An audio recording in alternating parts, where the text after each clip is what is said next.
ম্যানেজারটা ভয়ার তো গলায় বলল, সরি স্যার, আমি বুঝতে পারিনি এটা আপনি। আর আপনি কোনো চিন্তা করবেন না, যেভাবে যেভাবে আপনি বলেছেন আমরা ঠিক সেভাবেই করব। আমি নিজে গিয়ে এগুলো আপনার গাড়িতে পৌঁছে দিয়ে আসবো। Sorry one second sir. It's okay, আপনাকে এসব পৌঁছে দিতে হবে না, আমি আমার এজেন্ট গাইডকে বলে রাখবো, এসে নিয়ে যাবে। ম্যানেজার ওকে স্যার বলেই এক প্রকার দৌড়ে চলে গেল। আবির আর জেরিন ওনাকে অনেকবার পেছন থেকে ডাকলো, কিন্তু উনি একটুর জন্য পেছনে ফিরলেন না। জেরিন আর আবির অবাক হয়ে লোকটা যাওয়ার দিকে তাকিয়ে রইল। আহান মেঘের দিকে তাকিয়ে বলল, চলে বা যাওয়া যাক, আমাদের আরো অনেক কেনাকাটা বাকি আছে, তাড়াতাড়ি চলো। মেঘও সম্মতিসূচক মাথা নাড়িয়ে আহানের সাথে হাঁটা দিল। তখনই জেরিন পেছন থেকে মেঘকে উদ্দেশ্য করে বলল, বয়ফ্রেন্ড নিয়ে রাতের বেলা বাইরে ঘুরে বেড়াচ্ছিস? ছোট মামু সেটা জানে? আচ্ছা, একটা কাজ করলে কেমন হয়? আমি যদি ছোট মামুকে ফোন করে বলে দিই তার আদরের ছোট্ট মেয়ে এত রাতে বাইরে ছেলে নিয়ে ঘুরছে, তাহলে তোর আর এই ছেলের কি অবস্থা হবে একবার ভেবে দেখ। জেরিনের কথায় আহান আর মেঘ দুজনেই দাঁড়িয়ে গেল। আহান জেরিনের দিকে একটু এগিয়ে এসে ওর সামনে দাঁড়িয়ে বলল, ও মাই গড, মিসেস রহমান, আমি তো আবারও ভয় পেয়ে গেলাম। আপনি আমার মতো একটা বাচ্চা ছেলেকে বারবার এইভাবে ভয় দেখাচ্ছেন, এটা কিন্তু ঠিক না। আর বাইরে ওর বাবাকে শুধুমাত্র এইটুকু কেন বলবেন? তার থেকে ভালো এইটা বলবেন, বিজ্ঞে আপনি একটা ছেলের সাথে হোটেলে দেখেছেন, আর সাথে কয়টা পিক এডিট করে নিয়ে যাবেন, যেমনটা আপনি 4 বছর আগে করেছিলেন। এইসব বিষয়ে তো আপনি আগে থেকে এক্সপার্ট। আচ্ছা, আপনার কাছে মেঘের বাবার সেলফ ফোন নাম্বারটা আছে নাকি আমার থেকে নেবেন? আহানের ব্যঙ্গাত্মক কথা শুনে জেরিন বেশ রেগে গেল, কিন্তু আহানের কথার উত্তরে কি বলবে সেটা খুঁজে পেল না। মেঘ শুধু অবাক হয়ে আহানকেই দেখছে। আহানকে এত কনফিডেন্টলি কথা বলতে দেখে জেরিন ভাবলো এখান থেকে চলে যাওয়াই ওর জন্য ভালো, না হলে আবার কেঁচো করতে কেউটে বেরিয়ে আসবে। তাই ও তাড়াহুড়ো করে যাওয়ার জন্য বাবাটাতেই আহান ওকে ল্যাং মারলো। সাথে সাথে জেরিন মুখ থুবড়ে উপর হয়ে ফ্লোরে পড়ে গেল। মেঘ চমকে উঠে 2 হাত নিয়ে নিজের মুখের উপরে রাখলো। এমন কিছু হবে ও ভাবতেও পারেনি। শপের অন্যান্য কাস্টমারেরা হা হা করে হেসে দিল। আমি লজ্জায় মাথা নিচু করে রেখেছে। আহান একটা বাঁকা হাসি দিয়ে হাঁটু গেড়ে জেরিনের সামনে বসে ওকে লো ভয়েসে বলল, এতক্ষণ বেশি ওড়াউড়ি করছিলি তো, তাই তোকে তোর জায়গাটা বুঝিয়ে দিলাম। ভবিষ্যতে যদি তোর জন্য আমার পিচ্ছি পরিটা একটু কষ্ট পায়, তাহলে তোর এমন অবস্থা করবো নিজেকে নিজেই আয়নায় দেখে আটকে উঠবি। তোকে এতদিন বাঁচিয়ে কেন রেখেছে জানিস? কারণ তোর একটা ভুলের জন্য আমি আমার 6 বছর আগে হারিয়ে যাওয়া পরিটাকে 4 বছর আগে ফিরে পেয়েছি। তাই বলে এটা ভাবিস না বারবার একই ভুল করে পার পেয়ে যাবি। আর কোনোদিন যদি আমার জানের কাছ থেকে কিছু কেড়ে নেওয়ার চেষ্টা করিস, তাহলে তোর অবস্থা যে কি করবো তা জাস্ট ভাবতে পারবি না। আর আজকের কথা অন্যায়টা তুলে রাখলাম, শুধু আসলে ফেরত দেবো। আহানের কথা শুনে ভয় জেরিনে কলিজা কেঁপে উঠল। যেই ছেলে এতক্ষণ আপনি আপনি করে কথা বলছিল, সে সেকেন্ডের মধ্যে নিজের রূপ পাল্টে একদম আপনি থেকে সোজা তুইতে চলে গেল। কে এই ছেলেটা? মেঘের সাথে এর কিসের সম্পর্ক? জেরিনের মাথায় শুধু এই সবই ঘুরপাক খাচ্ছে। আহান সোজা হয়ে দাঁড়িয়ে মেঘের এক হাত চেপে ধরে সব থেকে বেরিয়ে গেল। মেঘ কিছু একটা ভাবতে ভাবতে আহান মনেই হাঁটছিল। আহান দেখলো মেঘ কপাল কুঁচকে কিছু একটা ভাবছে। ও একটু গলা খাকাড়ি দিয়ে মেঘকে জিজ্ঞাসা করলো, কেন ভাবছেন ম্যাম? মেঘ আনমনেই বলল, ভাবছি জেরিনের বেবিটা কোথায়? সেদিন রেস্টুরেন্টেও ওদের সাথে কোনো বেবি দেখলাম না, আর আজও দেখলাম না। আহান স্বাভাবিকভাবেই বলল, অ্যাবর্শন করিয়ে ফেলেছে। কথাটা কানে যেতেই মেঘের পৃথিবী উল্টে গেল। ওর মনে হচ্ছে ও ভুল শুনেছে। ওর মুখ থেকে আপনা আপনি বেরিয়ে আসলো, তোমরা এখানে আসার কিছুদিন পরে জেরিন চুপি চুপি হসপিটালে গিয়ে বেবিটা অ্যাবর্শন করিয়ে এসেছে। পরে যখন সবাই জানতে পেরে ওকে প্রশ্ন করেছিল এটা কেন করলো, তখন সবাইকে বলে এত তাড়াতাড়ি বাচ্চা দিলে ওর ফিগার নষ্ট হয়ে যাবে, তাই বাচ্চাটা নষ্ট করে ফেলেছে। আমিরও এই বিষয়ে কিছুই জানতো না।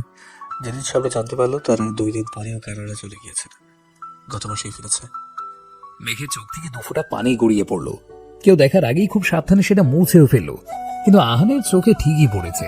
মেঘ ভেজা গলায় বলল, ছি, ও এতটা নিচে নেমে গেছে।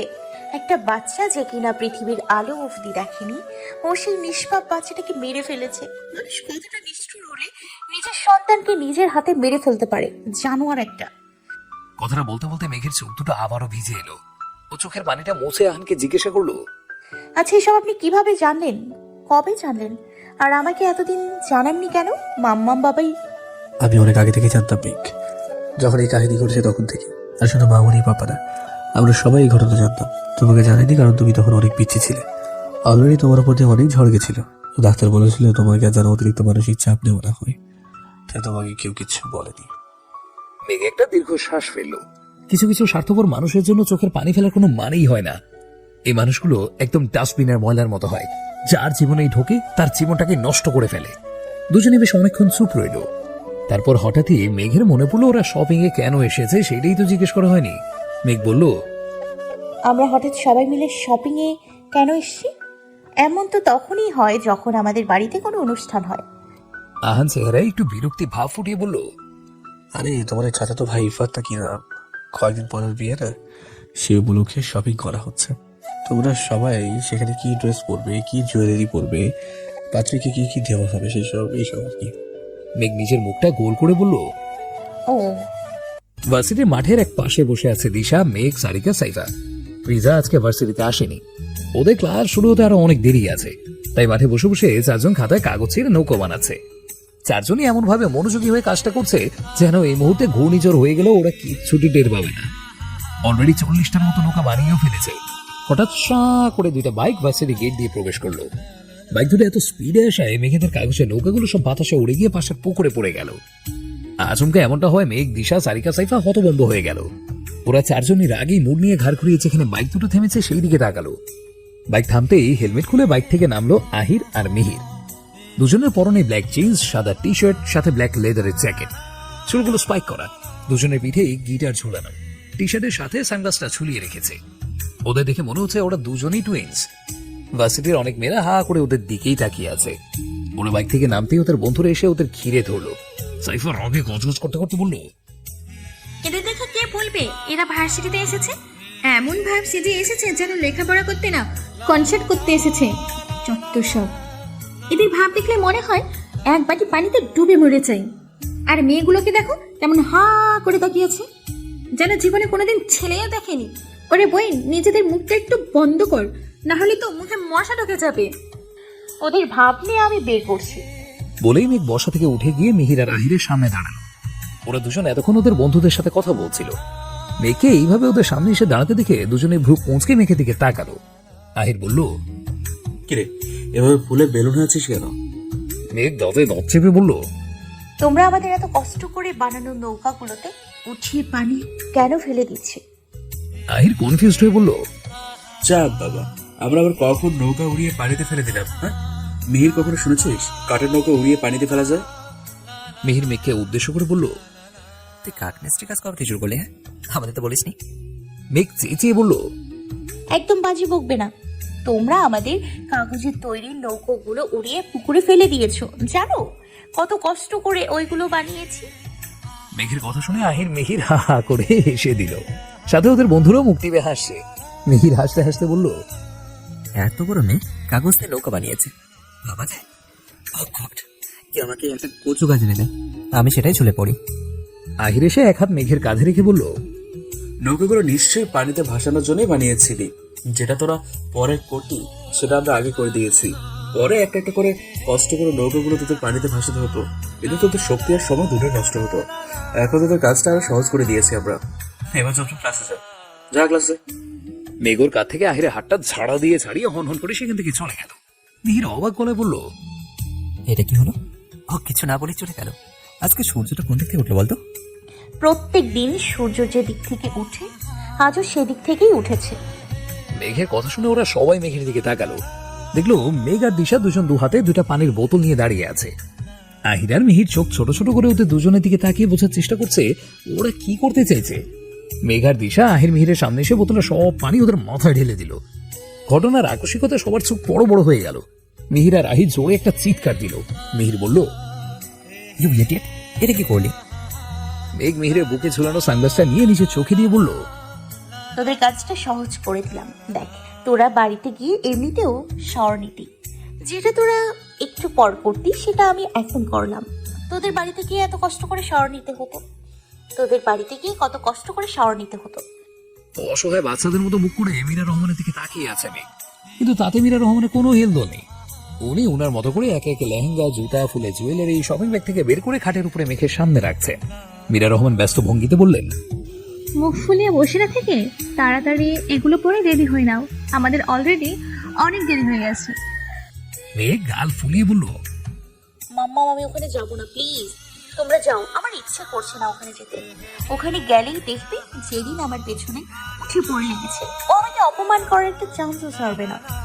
সেটা আমি জানি, শুধু জেরিন নয়, ওখানে অনেকেই আছে যারা তোমাকে কথা শোনাবে, অপমান করার চেষ্টা করবে, কিন্তু তাও আমাদের ওখানে যেতেই হবে। তোমার মেজো চাচু নিজে এসে আমাদের ইনভাইট করে গেছে, তোমার বড় চাচু অনেকবার ফোন করেছে। এবার আমরা যদি না যাই তাহলে ওনাদের অপমান করা হবে। মেঘ মাথাটা নিচু করে বলল, তোমরা তো সবাই যাচ্ছ, আমি একা না গেলে কি হবে? এত কথা বলার সময় আমার নেই। বেশ তাড়াতাড়ি রেডি হয়ে নাও, যখন একবার বলেছি তোমাকে যেতে হবে মানে যেতেই হবে। কথাটা বলেই মীরা রহমান তাড়াহুড়ো করে রুম থেকে বেরিয়ে গেলেন। মেঘ কিছুক্ষণ মন খারাপ করে বসে থেকে লেহেঙ্গা আর হিজাব হাতে নিয়ে ওয়াশরুমে চলে গেল। আজকে মেঘের কাছে ইফাতের হলুদ সন্ধ্যা, সেখানে মেঘদের সবাইকে ইনভাইট করা হয়েছে। মীর প্রথমে ওখানে যেতে চাইছিল না, কিন্তু মীরা রহমান অনেক বোঝানোর পর যেতে রাজি হয়েছে। এই 4 বছরের মধ্যে মেঘের মেছো চাচি আর চাচা ছাড়া ওর দাদু বাড়ির কারোর সাথে ওদের যোগাযোগ ছিল না। তাই মেঘের চাচুরা বিয়ের ছুতোয় ওদের ইনভাইট করে নিজেদের সম্পর্কটা আবার আগের মতো ঠিক করতে চাইছে। এই বিয়েতে প্রথমে আজম রহমান যেতে চাইছিলেন না, কিন্তু ভাইদের রিকোয়েস্টের জন্য বাধ্য হয়ে রাজি হতে হয়েছে। যতই হোক, বড় ভাইয়ের কথা তো আর অমান্য করতে পারেন না। বিয়েটা ঢাকাতেই হচ্ছে। এখানে আবিরের বাবার একটা ফার্ম হাউস আছে, বিয়ের আচার অনুষ্ঠান সব সেই বাড়িতেই হবে। মেঘের দাদু বাড়ির সব আত্মীয় স্বজনেরা সেখানেই আছেন। মেঘ ওয়াশরুম থেকে রেডি হয়ে বের হয়ে দেখে আহান ওর বেডের উপরে বসে বসে ফোন টিপছে। মেঘ আহানের দিকে ভালো করে তাকালো। আহান হলুদ রঙের পাঞ্জাবি পরেছে, সাথে সাদা পাজামা, আর পাঞ্জাবির উপরে সাদা রঙের কোটি পরেছে। ফর্সা জিম করা বডিতে হলুদ পাঞ্জাবিটা বেশ মানিয়েছে। বাম হাতে কালো রঙের একটা ব্র্যান্ডেড ওয়াচ। সিল্কি চুলগুলো কপালের উপরে এলোমেলো হয়ে পড়ে রয়েছে। মেঘ হা করে আহানের দিকে তাকিয়ে আছে। আহানের থেকে চোখই সরাতে পারছে না। ঘোর লাগা দৃষ্টিতে আহানের দিকে তাকিয়ে মনে মনে বলছে, এই লোকটা এত সুন্দর কেন? ছেলেদের এত সুন্দর হতে নেই, তাকে এই লোকটা জানে না? আহান ফোন থেকে চোখ সরিয়ে সামনে তাকিয়ে দেখলো মেঘ হা করে ওর দিকেই তাকিয়ে আছে। মেঘ একটা সলিড লেহেঙ্গা পরেছে। লেহেঙ্গাটা নিচের স্কার্টটা কাঁচা হলুদ কালারের, টপসটা সাদা কালারের, সাথে হলুদ কালারের লং কোটি। মাথায় সাদা জর্জেট হিজাব, চেহারে কোনো রকম মেকআপ নেই, তাতেও মেয়েটাকে অসম্ভব সুন্দর লাগছে। মেঘে লেহেঙ্গাটা সেদিন আহানি পছন্দ করে কিনে দিয়েছিল, নিচের ড্রেসের সাথে ম্যাচিং করে। মেঘ প্রথমে ভেবেছিল আহানের পছন্দ করা কিছুই কিনবে না, কিন্তু লেহেঙ্গাটা ওরও বেশ পছন্দ হয়েছিল, তাই আর অমত করেনি। আহান এক পা করে মেঘের দিকে এগিয়ে এসে নিজের এক হাত মেঘের কোমরে রাখলো। তারপর এক টানে মেঘকে নিজের সাথে মিশিয়ে নিয়ে খোর লাগা কণ্ঠে বলল, আমার মতো একটা নিষ্পাপ বাচ্চা ছেলে কিভাবে চুল দিয়ে গেলে হচ্ছে? সেটাই ঠিক মায়াপুরি। এরপর যদি আমি নিজেকে কন্ট্রোল করতে না পারি আর তোমার সাথে ভুলভাল কিছু করে ফেলি, তাহলে কি তোমার কোনো দোষ নেই? আহানের কথা কানে আসতেই মেঘের ঘোর কেটে গেল। ও ছিটকে আহানের থেকে দূরে সরে গেল। ওর হার্ট জোরে জোরে বিট করছে, মনে হচ্ছে এখন এই হৃৎপিণ্ডটা বেরিয়ে আসবে। এতক্ষণ কি করছিল সেটা ভাবতে লজ্জায় মাথা নিচু করে ফেললো মেঘ। মনে মনে বলল, ছিনে তুই এতটা নির্লজ্জ কবে থেকে হলি? শেষ পর্যন্ত ওই অ্যাটিটিউডের দোকানদার দিকে এভাবে হা করে তাকিয়েছিলি? ছি, এই লোকটা মনে মনে কি ভাবছে? মেঘ নিচের দিকে চেয়ে হাতের আঙুল কচলাচ্ছে। মেঘকে এইভাবে লজ্জা পেতে দেখে আহানের বেশ মজা লাগছে। ভাবলো মেঘকে আরেকটু লজ্জা দেওয়া যাক। তাই মেঘের আরেকটু কাছে গিয়ে ঠোঁটের কোণে একটা বাঁকা হাসি ঝুলিয়ে আহান বলল, এটা তুমি কি করলে মায়াপুরি? আমাদেরকে ওইভাবে তাকিয়ে থেকে দিলে তোমাকে নজর লাগিয়ে, এবার আবার কি হবে? আহানের কথা শুনে মেঘ চোখ বড় বড় করে আহানের দিকে তাকালো আর দাঁত কটমট করে মনে মনে বলল, এর মতো এত বড় রাম ছাগলকে নাকি আমি নজর দিব? ভাবা যায়? আর এমনভাবে বলছে আমার কি হবে? যেন মনে হচ্ছে আমি ওনার ইজ্জত নেওয়ার চেষ্টা করছি। হায় আল্লাহ, এক বালতি পানি দাও। হয় হয় আমি ডুবে মরি, না হলে এইটাকে চুবাইয়া মারি। মেঘ রাগে ফুসফুস করতে করতে ড্রেসিং টেবিলের সামনে গিয়ে ফুলের গহনাগুলো এক এক করে পড়তে লাগলো। রাগে মেঘের নাকে ডগা লাল হয়ে গেছে। মেঘ আয়নায় দেখতে পেল আহান ওর দিকে এক ধ্যানে তাকিয়ে মুচকে মুচকে হাসছে। ও এক পলক তাকিয়ে আবার নিজের কাজে মনোযোগ দিল। মেঘ হালকা একটু মেকআপ করলো, ঠোঁটে পাউডার পিঙ্ক কালারের লিপস্টিক দিল, চোখের নিচে চিকন করে কালো কাজল দিল।